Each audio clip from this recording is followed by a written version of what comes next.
मैं विवेक एक बार फिर से अपने YouTube channel stock trading technique पर आपका हार्दिक स्वागत करता हूं।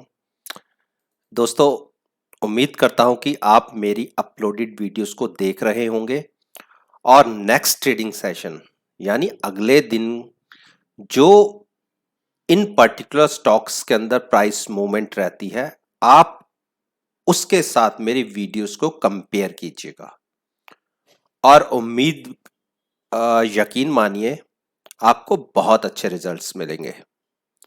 तो चलिए, आज मैं फिर आपके सामने उन्हीं स्टॉक्स के बारे में बात कर रहा हूं जिनके बारे में मैं रोज आपके साथ बात करता हूं। निफ्टी 50 इंडेक्स के अच्छी वेटेज रखने वाले ये 10 स्टॉक्स हैं। तो चलिए, सबसे पहले मैंने हिंदुस्तान पेट्रोलियम का स्टॉक आपके सामने स्क्रीन पर लगाया है और अगर आप फ्राइडे सेशन की इसकी मूवमेंट को देखेंगे तो एक बड़ा डाउनफॉल इसमें देखने को मिला। और एक चीज आप देखिए, ये मैंने एक नीचे की स्पोर्ट मेंशन की हुई थी। देखिए, कई दिनों पहले मैंने ये स्पोर्ट मेंशन की हुई है।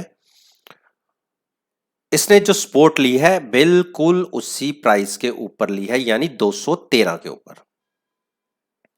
अब यहां से क्या पॉसिबिलिटीज बनती है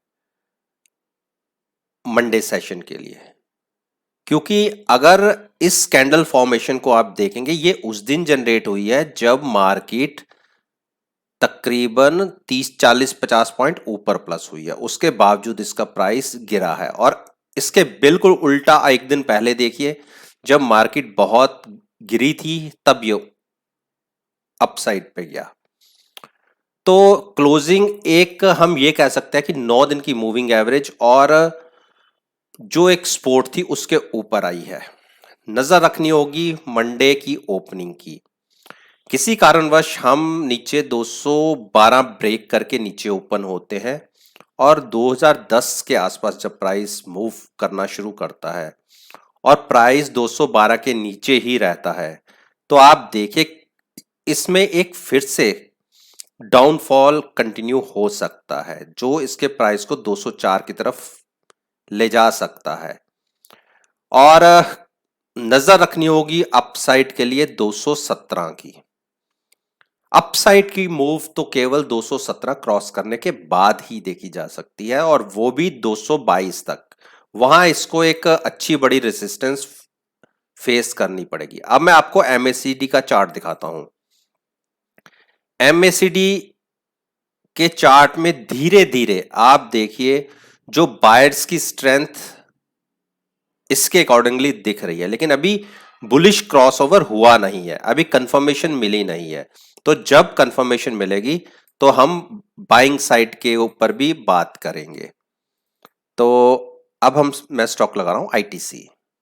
आईटीसी की क्लोजिंग जैसी चाहता था वैसी नहीं आई और हम ऊपर की तरफ निकले जरूर, लेकिन क्लोजिंग फिर लोएस्ट की तरफ ही आई है। लेकिन अगर इसके हिसाब से देखेंगे तो नेचुरली बात है, आज की क्लोजिंग कल के परसों के प्राइस से ऊपर आई है और इसने ये 2 दिन पहले जो एक गैप फिल बना था, इसने आज के दिन में उसको फिल कर लिया। ये तो एक अच्छी बात हो गई, लेकिन क्लोजिंग आनी चाहिए थी 198 से अबव। तब उसमें केस में हम कहते हैं कि एक बुलिश रिवर्सल दोबारा से शुरू हो सकता है। लेकिन जब तक प्राइस 199 क्रॉस करके 199 क्रॉस या 200 क्रॉस करके ऊपर की तरफ ट्रेड करना शुरू नहीं करता, 201-2 तक आप नजर रखिए। उस केस में आप 200 का स्टॉप लॉस लगा के एक अपसाइड की मूव देख सकते हैं। लेकिन 200 का प्राइस एक ऐसा प्राइस है जिसमें इसको बार बार हर्डल मिलेगी इसको क्रॉस करने की। अभी के सिनेरियो के हिसाब से मैं आपको एमएसीडी का भी दिखा देता हूं। देखिए, एक बेरिश क्रॉसओवर हुआ है 2-3 दिन पहले और ये गैप बढ़ता भी जा रहा है। आप देखिए, पहली कैंडल जो हिस्टोग्राम है छोटा बना, उसके बाद बड़ा। तो एक बेरिश स्टॉक प्राइस इसमें एक ट्रेंड चल रहा है, तो बाइंग अभी इसमें बनती नहीं है। तो हम बात कर लेते हैं अब हिंडाल्को में एक कंटिन्यूस अप ट्रेंड था और मैंने देखी ये ऊपर एक रेजिस्टेंस मार्क की थी और ये टारगेट भी था। 2 दिन नो डाउट हमने एक क्लोजिंग तो इसके ऊपर दी है और दूसरी क्लोजिंग जो फ्राइडे की आई है इस प्राइस से नीचे आई है 196 के आसपास। मंडे के लिए अगर हम अप साइड पर आप ये देखिए 200 के ऊपर ओपन होते हैं और प्राइस 202 क्रॉस करके ऊपर ट्रेड करना शुरू करता है तो उस केस में आप 197 का स्टॉप लॉस लगा के बाइंग कर सकते हैं। लेकिन जो क्लोजिंग आई है उसमें स्ट्रेंथ दिख नहीं रही कि गैप अप ओपनिंग होगी। उस केस में अगर हमारी आज जो फ्राइडे का लो था अगर हम उसके नीचे ओपन होते हैं तो आप ये मानिए 194 तक का वेट कीजिए। प्राइस अगर उसके नीचे की तरफ निकलता है तो 190 के टारगेट्स आपको बहुत तेजी से देखने को मिलेंगे, तकरीबन ₹5 के। स्ट्रेंथ इसमें दिखेगी 204 के अबव, तो उसी के अकॉर्डिंगली आप ट्रेड ले सकते हैं। डॉक्टर रेड्डी फार्मा सेक्टर का अच्छा बढ़िया शेयर है और कंटिन्यूस डाउन ट्रेंड, और आज की क्लोजिंग भी हम कह सकते हैं कि अच्छी क्लोजिंग नहीं है। 4490 के आसपास की क्लोजिंग आई है और मैं ये आपको बताना चाहता था कि अगर इसने 440 नीचे की तरफ ब्रेक करा तो ये स्टॉक वीक हो जाएगा। वीक तो अभी दिख ही रहा है लेकिन बहुत ज्यादा वीक हो जाएगा। उस केस में 4250 तक के टारगेट्स आपको देखने को मिल जाएंगे, तकरीबन 200 पॉइंट नीचे के। स्ट्रेंथ कहां बनती है? स्ट्रेंथ इसमें 4570 के ऊपर मिलेगी। तब तक मैं कहता हूं कि एक नो ट्रेड जोन में है। 4440 ब्रेक करते ही नीचे की तरफ आप तब शॉर्ट्स क्रिएट करिएगा, केवल ₹20 स्टॉप लॉस के साथ। 4420 के आसपास जब प्राइस हो जाए 440 का स्टॉप लॉस लगा के आप शॉर्ट क्रिएट कर सकते हैं। अब बात करते हैं हम सिप्ला। फार्मा सेक्टर का अच्छा बढ़िया शेयर है लेकिन कंटिन्यूस एक कंसोलिडेट कर रहा है कई दिनों से, 10 दिन से। आप देखिए नीचे एक कितनी बार इसने अपनी सपोर्ट को टच किया है 760 को और उसके ऊपर जा ही नहीं पा रहा। लेकिन अच्छी बात इस स्टॉक में ये देखने को मिल रही है, ये 760 ब्रेक भी नहीं करता। ब्रेक करेगा तो एक शॉर्ट अपॉर्चुनिटी बनती है। आप ये देखिए ब्रेक करने पे 750 के टारगेट दिख जाएंगे, 740 के दिख जाएंगे, और 740 अगर होल्ड नहीं हुआ तो उस केस में आपको 700 के टारगेट्स भी दिख जाएंगे। लेकिन 760 एक ऐसा इसका सपोर्ट है जो अभी तक ब्रेक नहीं हुआ। और मैं आपको एक चीज का ध्यान कराना चाहता हूँ कि एक देखिए ये गैप बना हुआ है 750 के प्राइस से लेके नीचे 740 के प्राइस का, ये गैप अभी तक फिल नहीं हुआ। तो इस गैप को फिल करने के लिए भी ये प्राइस एक बार नीचे आ सकता है, तकरीबन 740 तक।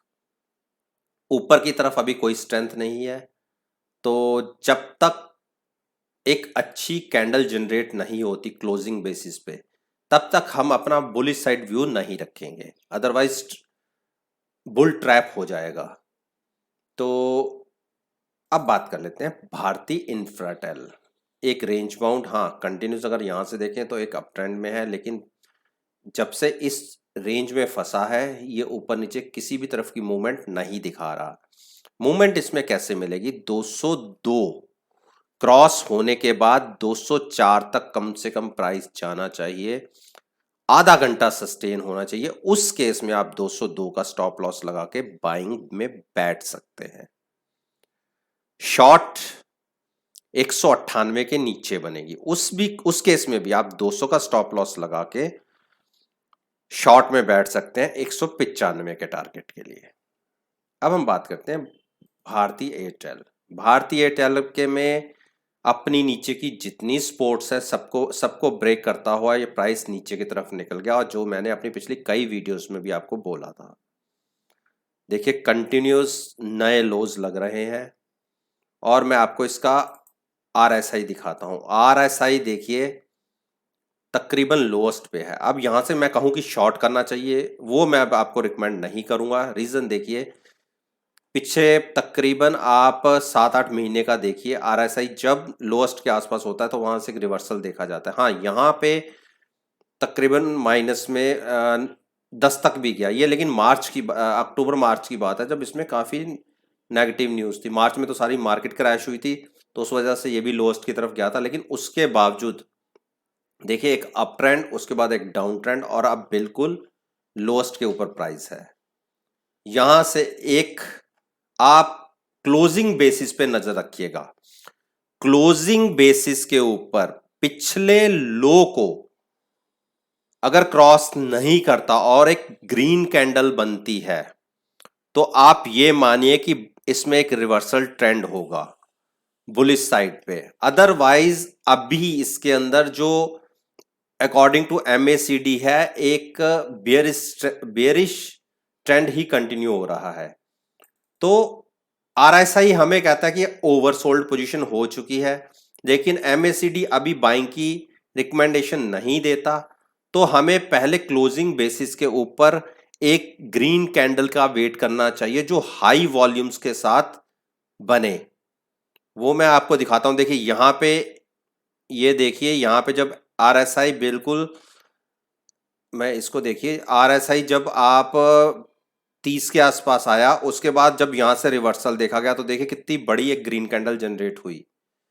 यहां देखिए ये लो लगा, उसके बाद कितनी बड़ी ग्रीन कैंडल जनरेट हुई, उसके बाद कंटिन्यूस एक अप ट्रेंड, और अब हम फिर नीचे हैं बिल्कुल। मोस्ट प्रॉब्ली हम 490 तक इस स्टॉक में गिर सकते हैं अगर थोड़ी सी और सेलिंग देखी गई, क्योंकि दो स्पोर्ट्स को ये तोड़ चुका है। बाइंग में अभी मेरे हिसाब से नहीं बनती जब तक एक बुलिश क्रॉसओवर ना दिखे। शॉर्ट बड़ा स्ट्रिक्टली स्टॉप लॉस के साथ शॉर्ट बनती है, लेकिन वो भी स्टॉप लॉस तकरीबन होगा 530 का। उस केस में अगर हम फ्राइडे क्लोजिंग के नीचे खुलते हैं और कंटिन्यूस नीचे ही ट्रेड करते हैं, तो 490 टारगेट्स के लिए हम बढ़ सकते हैं। अरविंदो फार्मा, अरविंदो फार्मा ने अब तो अपनी सपोर्ट भी ब्रेक कर दी। अब हम इसमें कह सकते हैं कि जो क्लोजिंग, अगर हम 845 के नीचे ट्रेड करना शुरू करते हैं तो कंटिन्यूज आप देखिए 823 तक नीचे गिर सकते हैं। स्ट्रेंथ इसमें तब होगी जब 868 को क्रॉस करे और 878 के ऊपर ट्रेड करना शुरू करे। उस केस में 15 से 20 पॉइंट अप साइड की मूव मिलेगी, लेकिन जैसी क्लोजिंग आई है अभी इसके अंदर स्ट्रेंथ दिख नहीं रही। बजाज फाइनेंस लगातार एक छोटे से दायरे में ट्रेड कर रहा है। अब तो इसने अपने नीचे की सपोर्ट के ऊपर ही क्लोजिंग दी है, तो 3370 क्रूशल सपोर्ट है। ब्रेक होने के बाद हम नीचे 3340, 3320, और अगर बड़ा फॉल देखने को मिला तो 3145 तक हम गिर सकते हैं। स्ट्रेंथ कब दिखेगी स्टॉक के अंदर? जब 3445 के ऊपर ट्रेड करना शुरू करेगा, तब तक इसमें कोई स्ट्रेंथ नहीं है। अंबुजा देखिए, पिछले आप 15 दिन से इसके बिहेवियर को देखिएगा। एक रेंज बाउंड है, तकरीबन 15 से 20 पॉइंट की एक रेंज है, उसी के बीच में ट्रेड कर रहा है। और पिछले 3 दिन की क्लोजिंग अगर देखिए, ये हायर लो था, उसके बाद नीचे का लो, और नेक्स्ट कैंडल हम ये कह सकते हैं कि उसी के बराबर क्लोज हुई। इसमें 223 का प्राइस एक क्रूशल प्राइस है, क्रूशल लेवल भी है और क्रूशल सपोर्ट भी है। इसके ब्रेक होने के बाद यहां से तकरीबन 5-6 रुपए का एक सडन फॉल देखने को मिलेगा, और अगर वहां पे भी ये प्राइस नहीं संभला तो उस केस में आप 209 या 10 तक गिर सकते हैं। शॉर्ट साइड पे तो ये बात हुई। बाइंग कहां इसमें देखने को मिलेगी?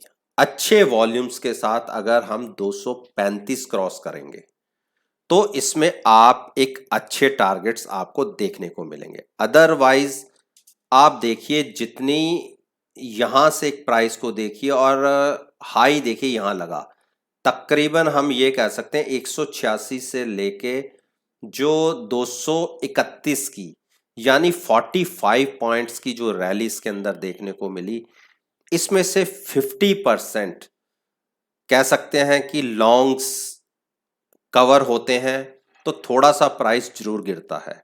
तो उस केस के अंदर इसमें तकरीबन 50% इन द सेंस प्राइस 200 के आसपास आ सकता है, क्योंकि हम क्लियरिंग वीक के अंदर है। तो दोस्तों ये वो 10 स्टॉक्स थे जो निफ्टी 50 के अंदर अच्छी वेटेज रखते हैं और जो निफ्टी की चाल में अच्छा पार्टिसिपेट करते हैं। मैं इन स्टॉक्स के ऊपर रोज आपसे बात करता हूं, अपना ओपिनियन आपके साथ शेयर करता हूं और कहता हूं कि नेक्स्ट ट्रेडिंग सेशन में आप इनके प्राइसेस को मेरी वीडियोस के साथ कंपेयर जरूर कीजिएगा कि जो मैंने आपसे कहा था आपको देखने को मिला है या नहीं। और कोई भी मैं प्राइस या टारगेट जैसे क्रॉस करना हुआ या अपने सपोर्ट तोड़ के नीचे ट्रेड करना हो, मैं ये कहता हूं कि कम से कम उस प्राइस पे कम से कम आधा घंटा वेट करना बहुत जरूरी है। कि ये नहीं कि कई बार बुल ट्रैप भी होते हैं, बियरिश ट्रैप्स भी होते हैं। एक बार प्राइस नीचे गया, 5 मिनट बाद फिर ऊपर आ गया।